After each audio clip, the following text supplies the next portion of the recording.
You know that feeling when a beloved game gets a port, and you just know something's off? Well, that's how I felt when Donkey Kong Country Returns got announced for the Switch. Donkey Kong Country Returns is one of the best platformers ever made. Retro Studios not only took what made the original trilogy great back on the Super Nintendo, but they went above and beyond, in my opinion. They added stuff like the barrel jet, or Donkey Kong's ground pound move. They added co-op mode for the first time, and Diddy Kong even had a jetpack now. I really enjoyed this game as much as many people who played it back on the Wii. So why am I actually talking about this game? Because Nintendo ruined it. I know many people were excited when they saw there was going to be a Switch port for this game. However, the more that came out from this game, the more skeptical people got.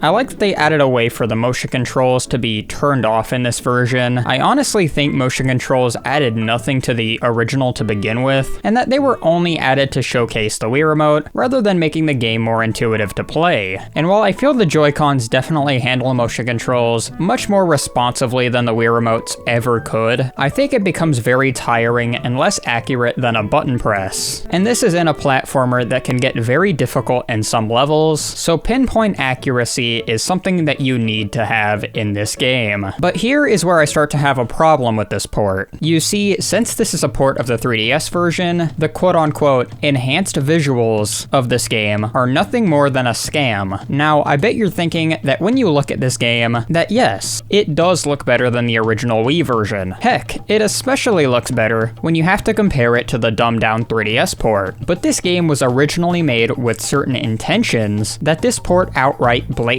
ignores. Take the waves in Stormy Shore, for instance. In the original version, the water had a more flat look to it, which fit perfectly within the more cartoonish art style of the game, but in the remake they make it much more realistic, and I don't think this really makes the game look better, just different. You also get examples of different textures that are missing detail from the original. The trees in this level, for instance, while having better colors and sharper edges, don't have any wood grain, which just makes them feel lifeless. The more flat look also applies to some backdrops, like these rocks in this level, which pull off the effects so badly in my opinion, it's almost like they're giant cardboard cutouts. The original Donkey Kong Country Returns didn't just aim for realism, it embraced a vibrant, exaggerated aesthetic that stood out among other platformers. The changes in this port, I feel, remove some of that flair, and it's like the charm of the world gets a little lost in the more polished but sterile look. And while these might be minuscule details to some people, these things are something to take notice of when you're paying full price for a game. You're either getting upscale textures from the original, or you're getting something that's remade from scratch, and arguably worse. Not to mention they flat out changed Donkey Kong and Diddy Kong's fur color and character designs to match their appearance in later games, which is not only revisionist history, but it really hurts when they now have a harder time sticking out from the background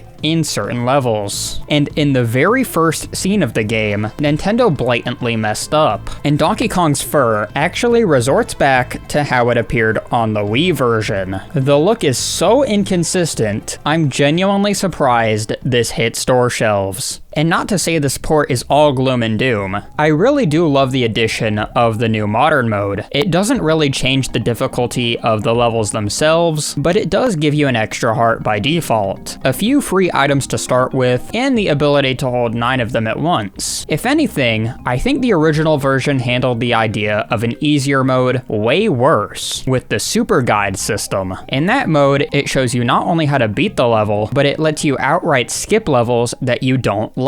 This is almost on the same level as a participation trophy in my opinion, and it almost promotes you playing badly. This move towards a more forgiving difficulty is indicative of a broader trend in video games. But does it actually make the game better? Or is it a sign of the times where quote-unquote casual gaming wins over hardcore experiences? It's something I've been thinking about. The extra world included from the 3DS game also doesn't feel like filler either. You need to collect all of the Kong letters from each level, across all of the 8 main worlds. After collecting these, the Golden Temple becomes accessible, along with its bonus levels. These are some of the most challenging stages in the game. These levels emphasize platforming precision and often include unique mechanics or level design quirks not found in the main game. The final stage is a surreal, trippy level with floating fruits and enemies. It tests your mastery of the game's mechanics with tight platforming and demanding sections. And while completing this world doesn't give you anything special, it does serve as the ultimate challenge for completionists. When you look at the port for Tropical Freeze, you get a clear value proposition. Funky Kong alone added a fun new spin, and the graphics were enhanced without overhauling the game's unique aesthetic. On the other hand, Donkey Kong Country Returns HD is like they've decided to take a few shortcuts and call it a day.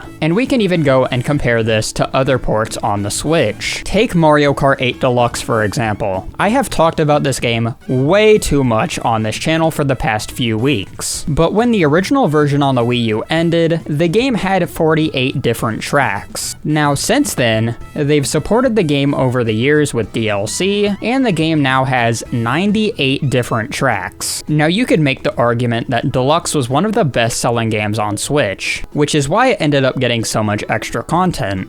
But a bad port is a bad port. Even a game like New Super Mario Bros. U Deluxe, that every Nintendo fan seemed to hate on, including myself, at least had one brand new character. This port has none. It's interesting to look at the broader landscape of remasters and ports. While some take the time to elevate their games, others want to just cash in. In the digital age, there are better ways to preserve games than just slapping an HD label on it and calling it a day. It just feels like the industry is missing the point sometimes. And speaking of the co-op mode, there's one thing that Retro Studios had in the original version that this ends up breaking, which is if you kill an enemy, your teammate is able to bounce off of them for a couple seconds after you kill them. This is really crucial in some levels, and since there's no way to do it in this version, some levels become downright impossible on co-op. This could be since the 3DS version actually broke this mechanic first, but it's inexcusable and it needs to be reported on and patched in a future update. But put simply, there's not much to talk about here for a port of a game that I can go out and buy on the Wii for $10. If you haven't yet played Donkey Kong Country and you somehow don't have a Wii, then yes, probably go out and buy this game if you're interested. But I'm not going to sit here and recommend it to you. There are so many different ways to play original Wii games nowadays, and through a bit of modification and tweaking, you can get versions of these games that look better than the official one. The truth is, ports like this are a missed opportunity. Instead of feeling like a true, definitive version, this one leaves you wanting more, reminding us that the most important thing in remastering a classic isn't just making it look better, it's about making it feel better and respecting what made it great in the first place. Maybe next time Nintendo will get it right. But if you like this video, feel free to check out this one talking about absolutely everything I want in Mario Kart 9. Or check out this one about Donkey Kong's new character design and why it's actually more historical than you might think. Subscribe.